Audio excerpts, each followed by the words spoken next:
Hey, what's up guys, Weekly Light here, and today I'm going to be covering the story mission in Pit People called The Jerks on You. Now this is actually a pretty difficult mission, and it's actually a very long mission, so this video is going to be 13 minutes and 37 seconds, so grab a snack or something, because this is going to be a long ride.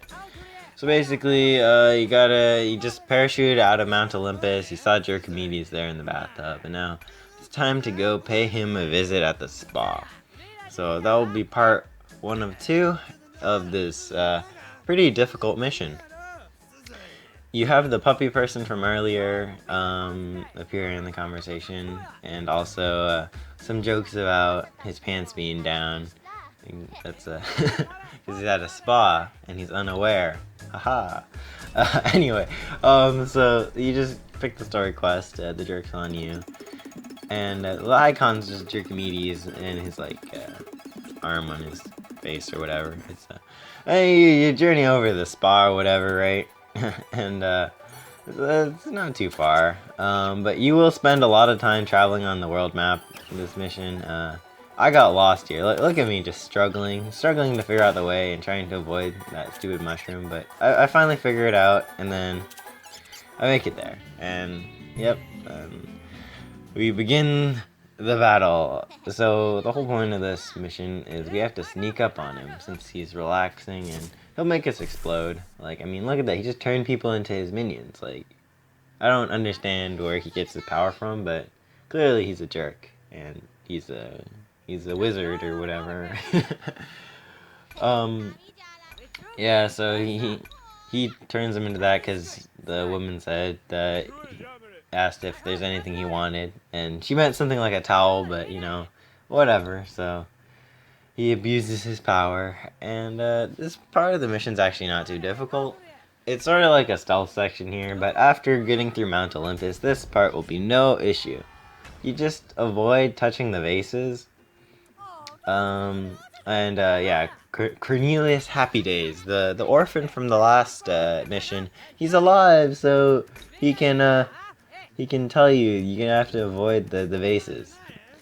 And a tip if you want to avoid the vases is you can just select you want to move your troop to a spot, and then cycle over with left trigger or right trigger on Xbox at least, and then reselect them, and then you can move from that first point you selected. So that effectively allows you more precision in your moves to ensure that you don't touch any vases. Anyway, I had a hero, or I had my vampiress as my hero. So as you see there, look at that. It's so much faster than everything else, and it makes it there in like 3 turns while everyone else is still at the start. So definitely a good idea bringing something with high mobility for this part. I feel like all these missions you want something with really high mobility, so vampiress is always a good idea. Anyway, once you get past those barriers there, those yellow greenish barriers, then Jerkimedes will notice you, and he'll get mad at his minions first for not telling him. But basically, then this is where the fight starts. But there's really no incentive to getting your whole team there, because the way the Jerkimedes fight mechanic works is it incentivizes high burst damage, but not high sustained damage. So you want to bring a troop that deals one big hit as opposed to a whole bunch of troops dealing a little bit of damage together. So the vampiress isn't too bad. It deals some damage, but it's not super high. I would prefer if I had brought a Cyclops or something. But basically every time you hit him, he teleports away and he taunts you. And then he comes back, hits you, and then you hit him. So basically it just ensures that you can't take him out in one turn. For example, if I brought my 6 pixie team, they could probably melt him in one turn. But since he can teleport, he'd take the first hit, teleport out, and the other 5 would miss. So definitely, if you're having trouble with this mission, bring something with high burst damage, as it will help later on also, because later on you encounter the same mechanic. So here, I'm just sort of trying to spread out my troops, so that no matter where he teleports, I'll be able to take him out in the next turn. But basically, he gives up, and then he's gonna head back to the Jerkdome, and that's his home. You might have noticed it before. you've probably passed by it like hundreds upon hundreds of times, but actually like never actually noticed what's inside. And basically, he teleports away, and then now that's the end of part 1, and part 2 begins now.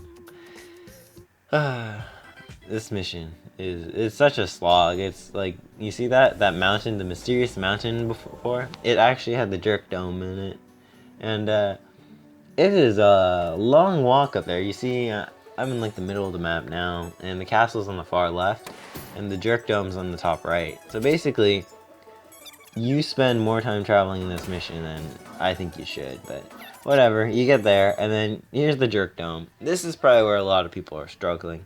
Basically, this is just a 3-phase fight that is pretty difficult. I'd say it's probably maybe like the second most difficult fight I've ever encountered in this game. I feel like, I'm not sure if the Necroduke is harder or not. Probably not. I think I was just bad when I fought the Necroduke, but now I'm a little better. Basically, he'll summon some 4 Electrobots, it looks like, and I was so sad that it was 4 Electrobots, because as you see, my team doesn't fare too well against Electrobots. But I have a Cupcake, and Cupcakes will heal, so that's my only hope. If you don't have anything to heal, you might have a harder time, but you can always get the level up bonuses from just killing stuff, so don't worry too much about that. But I would definitely recommend healing, but it's not mandatory. I would feel like something that would be good for this fight would be a Gorgon or a Troll Mom, just because this fight lasts like maybe like 20 turns. I think my fight lasts a really long time. So just something that can spawn a whole bunch of minions, because in the long run it's really good to have that free minion health and just some more area like control or whatever. So definitely recommend either a Gorgon or a Troll Mom, also because they both deal corrosive damage, which is good against the first phase of Electrobots.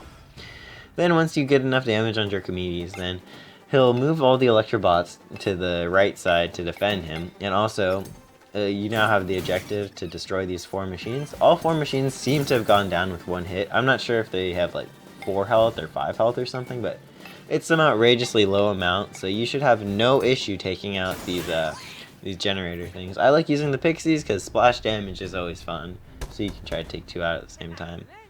Anyway, so Jerkomedes hears a sound that he doesn't like, and it's a boulder or something falling from the sky. So I don't know how that works. I'm not sure if it's a boulder or some sort of equipment or just some sort of spite from God. But anyway, he spawns more minions, and then he's back in the fight. So speed it back up again. This is such a long fight. Even at like 4 times speed, this video is still 13 minutes and 37 seconds. This is just a long slog. It's pretty fun though. I thought I was like absolutely gonna fail this the first time, and I was a little panicked, but I actually made it through this first time. It's actually surprised me. But definitely, you gotta just always try to hit Jerkomedes at least once per turn, because Jerkomedes is a jerk, and you want to advance this fight, because the longer you spend in this fight, just the more time you have to have your troops whittled down. Because the main thing to win this fight is damaging Jerkomedes enough so he'll retreat, then damaging his equipment so then he'll head back in. So it's sort of like in Destiny, if anyone played Destiny, in the Prison of Elders, right? The main objective is to take out the boss, but at certain thresholds he'll spawn new minions, but you can sort of just ignore the minions and focus down the boss. Because, you know, who cares if there's a couple million enemies as long as you're dealing damage to Jerkomedes. But one thing about Jerkomedes is that since he's teleporting constantly, you can only hit him with one of your troops, which leaves the other 4 to deal with, or 4 or 5 I think. You have the other 5 slots available to attack the other troops. So you can keep the crowds down while also dealing damage to Jerkomedes, but definitely focusing Jerkomedes is the #1 priority when he's out. And then focusing the equipment while he's hiding, so he'll come back out as soon as possible. Definitely for the last stage that's coming up after you destroy the second set of equipment, you're definitely going to want to just focus the equipment and him, because the more minions that there are on the field, just the harder it is to just do anything, especially move around, because they'll just physically be blocking your path. So there you see the second barrier go down, and he's not too happy about that either. So that will persuade him back into the arena, so you can deal damage to him again. He spawns a lot of stuff now. Now what he spawns here is not nice. He has 2 mascots, 2 Cyclopses, and 2 Pixies spawn. Now, as you know, Cyclopses are such a pain because they're so tanky, and Pixies, I love Pixies because they deal a lot of damage, but I also hate Pixies because they deal a lot of damage to me. So, definitely, it's not very fun. And then he spawns 4 trolls to troll you, right? Get it? Because trolling, haha. Anyway, so basically, this turn, he has the equivalent of, what is that, like, 12 plus 4, 16 slots to your 6 slots. So, it's pretty insane. So you do not want to stay in here too long, or else he'll just whittle you down with his just overwhelming numbers. So definitely focus on Draconides. Draconides is the top priority here because you're not taking out the Cyclopses for sure. Because the Cyclopses with mascot buffs, they take a lot of turns to take out.